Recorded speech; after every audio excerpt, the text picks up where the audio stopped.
Radhe Radhe everyone. आज की video में मैं आपको कामिका एकादशी की व्रत कथा सुनाऊंगी। तो चलिए व्रत कथा शुरू करते हैं।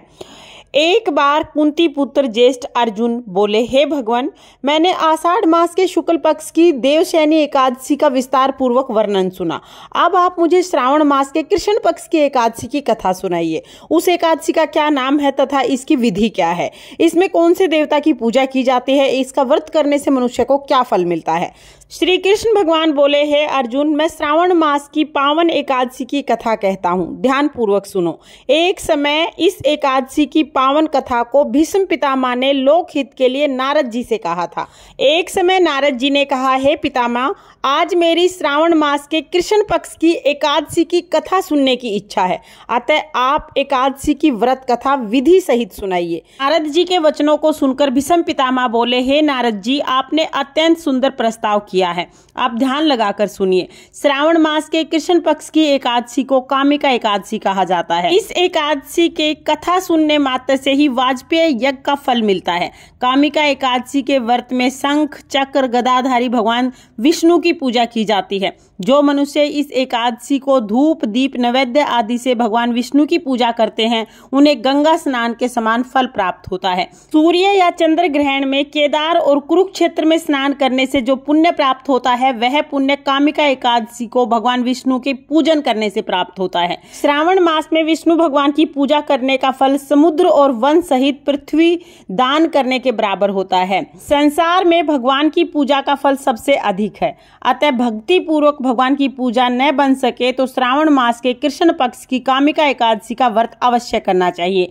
आभूषणों से युक्त बछड़ा सहित गोदान करके जो फल मिलता है, वह फल कामिका एकादशी का व्रत करने से मिल जाता है।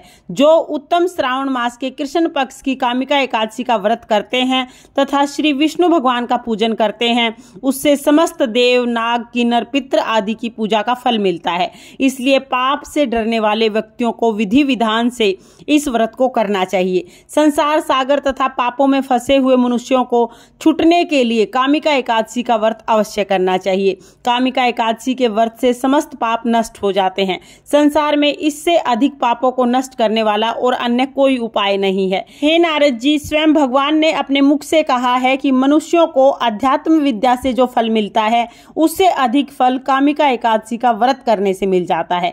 इस व्रत के करने से मनुष्य को न यमराज का दर्शन होता है और न ही नरक के दुख भोगने पड़ते हैं, वह स्वर्ग का अधिकारी बन जाता है। जो लोग इस दिन तुलसी दल से भक्ति पूर्वक श्री विष्णु भगवान की पूजा करते हैं, वे इस संसार के सागर में रहते हुए भी अनंत सुखों को प्राप्त करते हैं।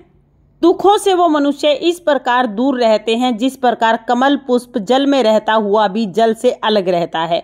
भगवान की तुलसी दल से पूजा करने का फल एक बार स्वर्ण तथा 4 बार चांदी दान करने के बराबर होता है। श्री विष्णु भगवान रतन मोती मणि और आभूषणों की उपेक्षा तुलसी दल से अधिक प्रसन्न होते हैं। जो मनुष्य भगवान को तुलसी दल अर्पित करते हैं, उनके सभी पाप नष्ट हो जाते हैं। हे नारद जी, मैं भगवान की अत्यंत प्रिय श्री तुलसी जी को नमस्कार करता हूँ।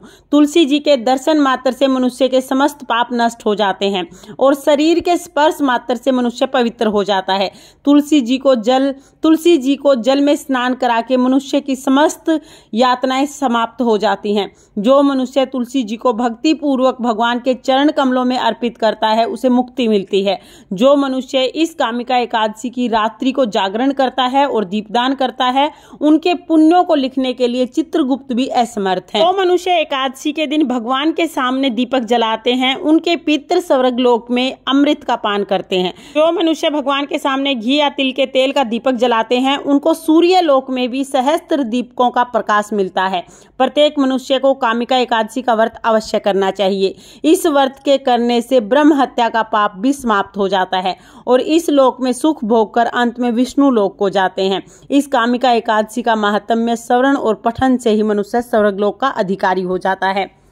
प्रत्येक मनुष्य को कामिका एकादशी का व्रत अवश्य करना चाहिए। ये थी कामिका एकादशी की व्रत कथा। इसके बाद हम एक गणेश जी की कथा जरूर सुनेंगे। चलिए अब गणेश जी की कथा शुरू करते हैं।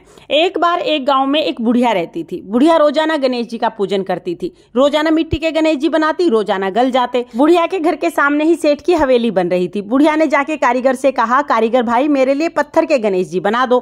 कारीगर ने कहा, बूढ़ी माई जब तक तुम्हारे गणेश जी बनाएंगे तब तक तो हमारी दीवार बन जाएगी, हमारे पास समय नहीं है, आप किसी और से बनवा लें। बुढ़िया को यह सुन के बहुत दुख हुआ। बुढ़िया ने मन में सोचा, भगवान करे तुम्हारी दीवार टेढ़ी हो जाए। ये सोच के बुढ़िया अपने घर आ गई। अब गणेश जी तो बुढ़िया की सारी बात सुन ही रहे थे। गणेश जी ने तुरंत दीवार टेढ़ी कर दी। जैसे ही कारीगर दीवार बनाए, दीवार टेढ़ी हो जाए। उसको गिरा के दोबारा बनाए, दोबारा फिर टेढ़ी हो जाए। ऐसे ही दीवार को बनाने गिराने में सुबह से शाम हो गई। शाम को सेठ जी आए। सेठ जी ने कहा, आज कोई भी काम नहीं किया है? तो कारीगर बोले, सेठ जी महाराज काम तो बहुत कर रहे हैं, लेकिन जैसे ही दीवार बनाते हैं दीवार टेढ़ी हो जाती है। गिरा के दोबारा बनाते हैं तो दोबारा भी टेढ़ी हो जाती है। फिर कारीगर ने बुढ़िया के आने की सारी बात सेठ जी को बताई।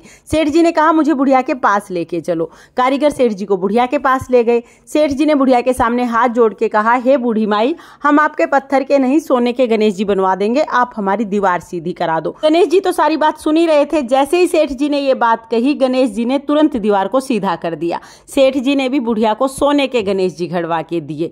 हे गणेश जी महाराज, जैसे आपने सेठ की दीवार को सीधा किया वैसे ही सबके सारे काम सीधे करना, और जैसे बुढ़िया को आपने उसकी मनोकामना पूरी की वैसे ही सबकी मनोकामना पूर्ण करना। हे एकादशी मैया, जैसे सबका उद्धार किया वैसे ही इस कहानी को कहते सुनते हुकारा भरते सबके सब कष्ट दूर करना और सबका उद्धार करना। इस तरह से कामिका एकादशी की व्रत कथा पूर्ण होती है। फ्रेंड्स, कामिका एकादशी की व्रत कथा आपको कैसी लगी कमेंट करके जरूर बताना। और अगर ये वीडियो आपको पसंद आई हो, वीडियो आपके लिए थोड़ी बहुत भी यूजफुल हो, तो प्लीज वीडियो को लाइक कर देना। और हम महिलाएं घर में तीज त्योहार कैसे करते हैं ये देखने के लिए मेरे चैनल को सब्सक्राइब कर लेना। फिर मिलते हैं किसी और वीडियो में। तब तक के लिए जय श्री कृष्ण, राधे राधे।